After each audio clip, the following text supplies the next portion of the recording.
Assalamualaikum warahmatullahi wabarakatuh. Hai anak-anakku, how are you today? Ustazah harapkan kalian bersama ayah dan bunda di rumah dalam keadaan sehat walafiat ya.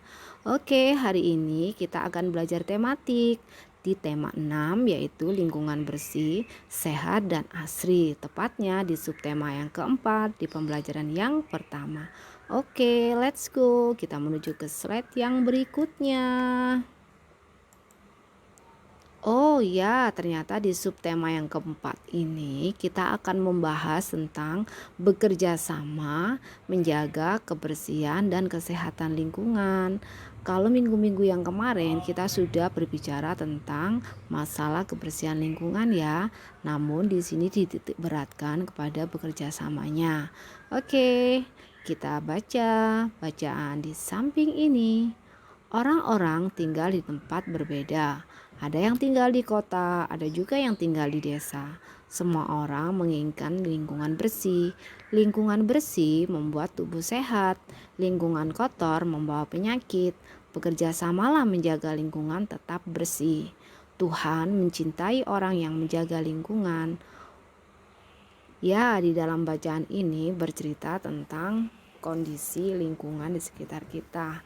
Meskipun kita tinggal di kota ataupun tinggal di desa, kita tetap harus menjaga kebersihan lingkungan. Mengapa? Supaya tidak ada penyakit di sekitar kita. Dan yang paling penting, menjaga lingkungan harus dilakukan dengan bersama-sama atau bekerja sama ya. Karena Tuhan mencintai orang yang menjaga lingkungan. Oke, berikutnya. Ada apa ini? Kita disuruh apa ini? Ayo bandingkan. Ternyata kita disuruh membandingkan. Nah, di sini Ustazah sudah menyiapkan dua buah gambar. Ada gambar A dan ada gambar B. Coba kalian perhatikan baik-baik. Apa ya yang berbeda dari kedua gambar ini? Kalau kita lihat, ternyata di gambar A rumahnya, lingkungan rumahnya terlihat sangat bersih sekali. Di situ ada tong sampah yang disiapkan sebagai tempat sampah untuk membuang sampah supaya tidak berserakan. Banyak tanaman yang ditanam, pohon-pohon tumbuh dengan suburnya. Lingkungan bersih sekali. Kayaknya enak ya tinggal di tempat yang seperti ini, nyaman dan damai. Nah, kalian sekarang perhatikan baik-baik gambar B. Mengapa ya di sini kok kelihatannya nggak suka ya? Karena di situ banyak terdapat tumpukan sampah. Tentu saja tumpukan sampah yang lama seperti ini akan menimbulkan bau yang busuk atau bau yang tidak enak. Tanaman juga tidak bisa tumbuh dengan subur. Tentu orang-orang di dalamnya juga tidak sehat. Jadi anak-anak, kalau lingkungan rumah kita tidak bersih, maka kemungkinan besar orang-orang yang tinggal di dalam rumahnya juga nggak sehat. Beda dengan rumah yang lingkungannya bersih. Oke anak-anak, dijaga selalu ya lingkungan rumahmu supaya bisa seperti gambar A. Oke, berikutnya kita disuruh apa ya? Bacalah dengan nyaring. Kalian masih ingat dengan kata nyaring? Apa sih artinya nyaring?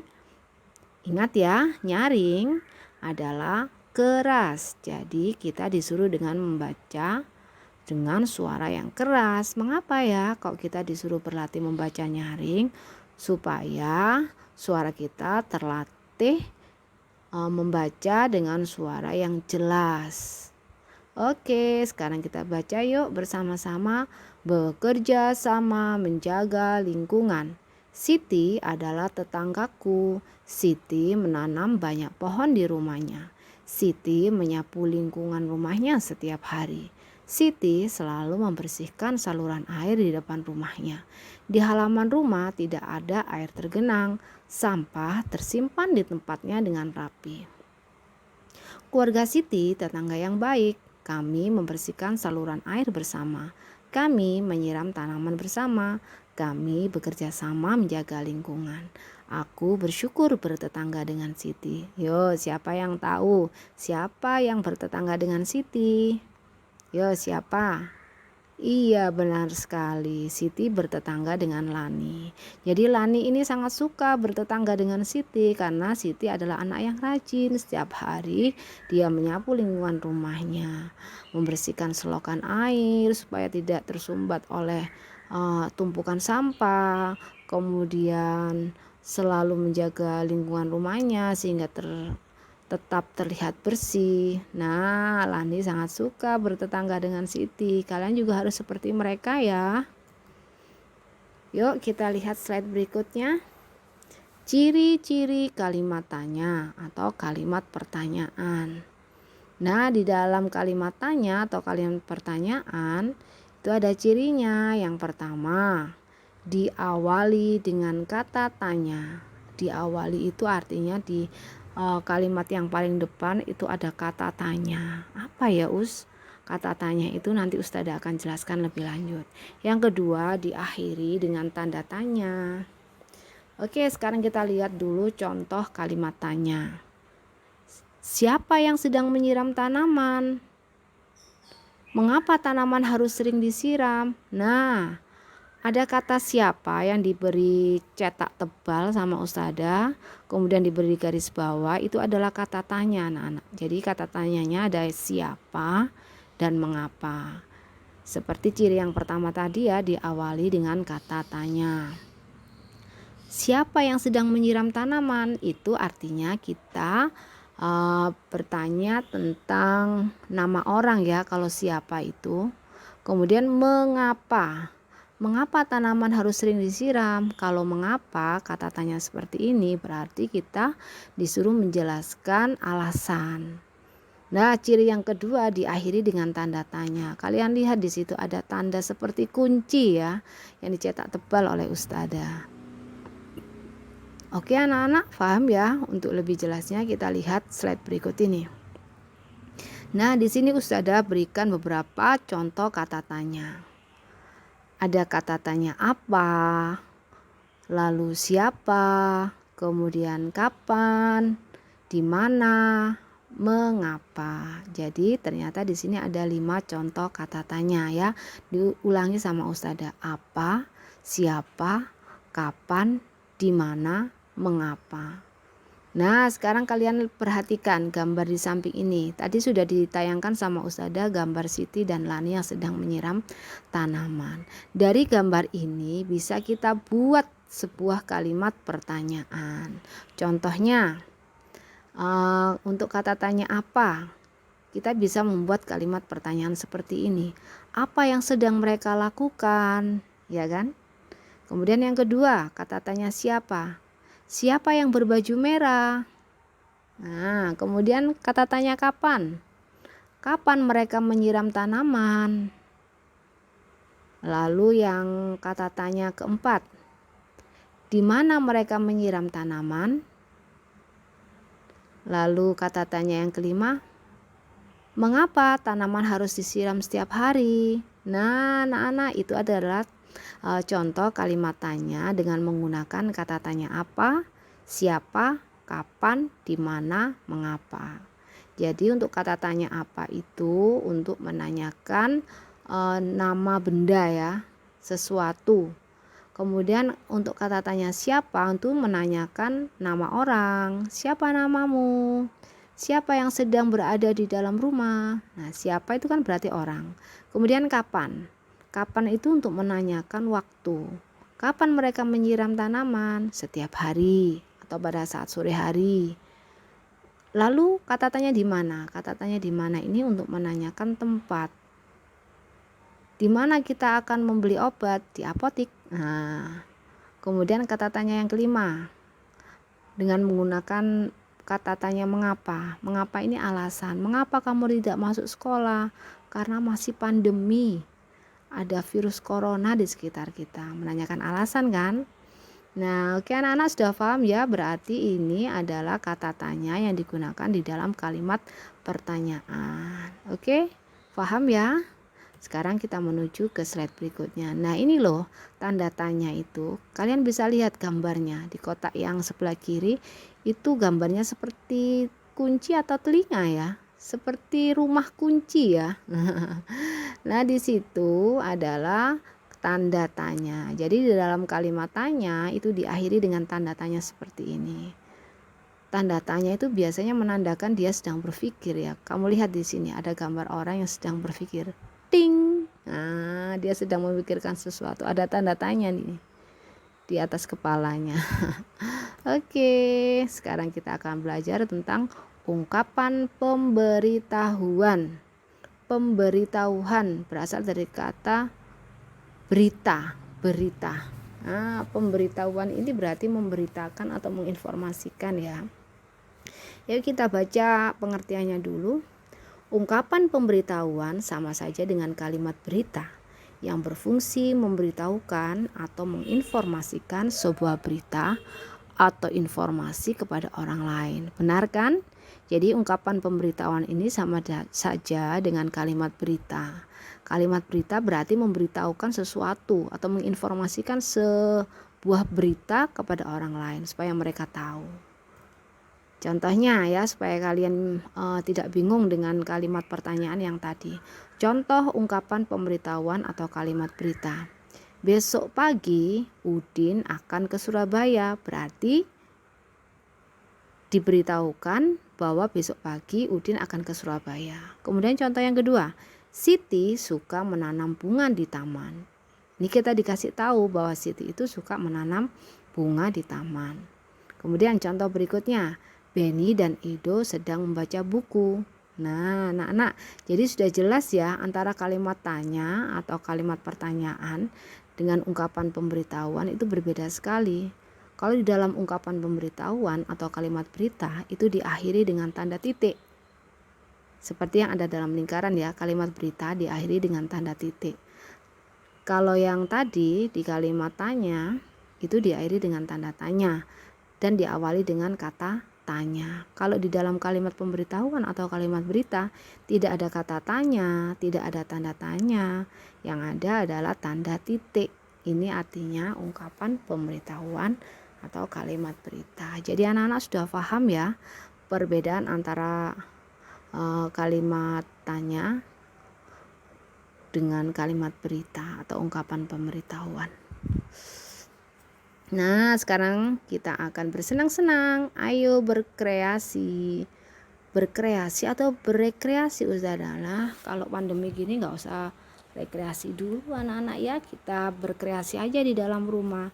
Setelah kita belajar tentang kalimat tanya dan kalimat pemberitahuan, yuk sekarang kita senang-senang yuk. Membuat hiasan pensil dari bulu ayam. Bulu ayam? Wah, kasihan dong Ustadzah. Ayamnya nanti gundul, enggak punya bulu.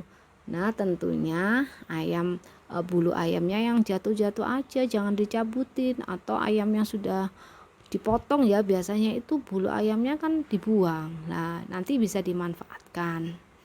Atau kalau kalian tidak punya ayam atau tidak punya bulu ayam asli, boleh ambil dari kemucing yang sudah enggak terpakai. Kalian lihat di sini ya, ternyata bulu ayam yang sudah tidak terpakai atau bulu kemucing yang sudah jelek bisa kita manfaatkan untuk menghias pensil.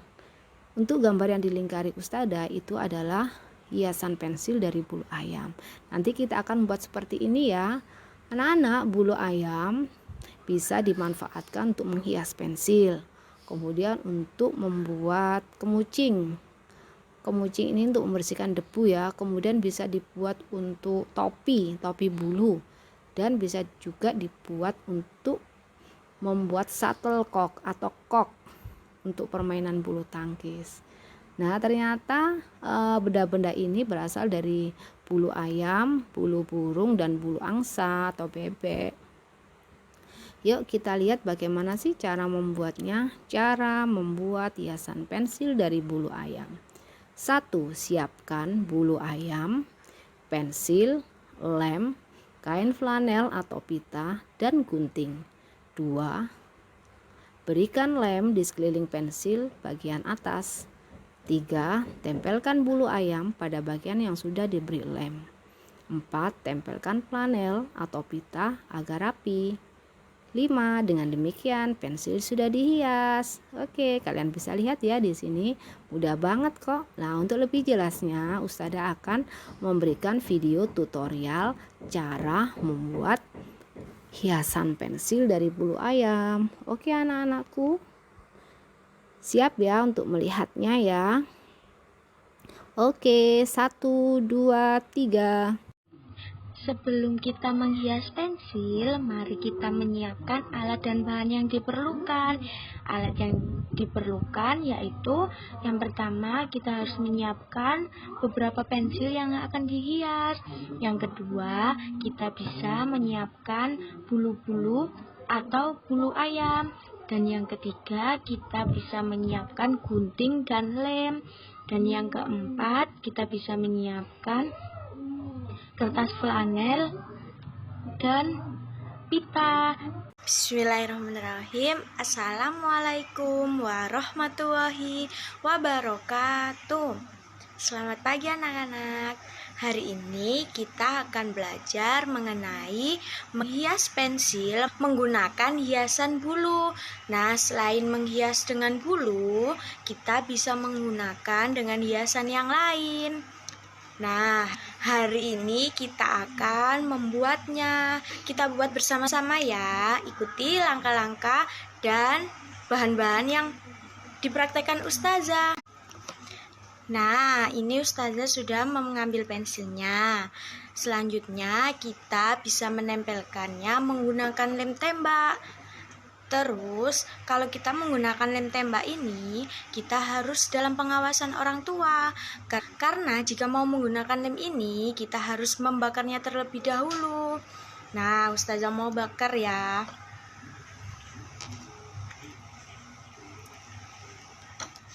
Nah, kalau sudah lemnya kita tempelin ke sini, terus kita tempelkan bulunya.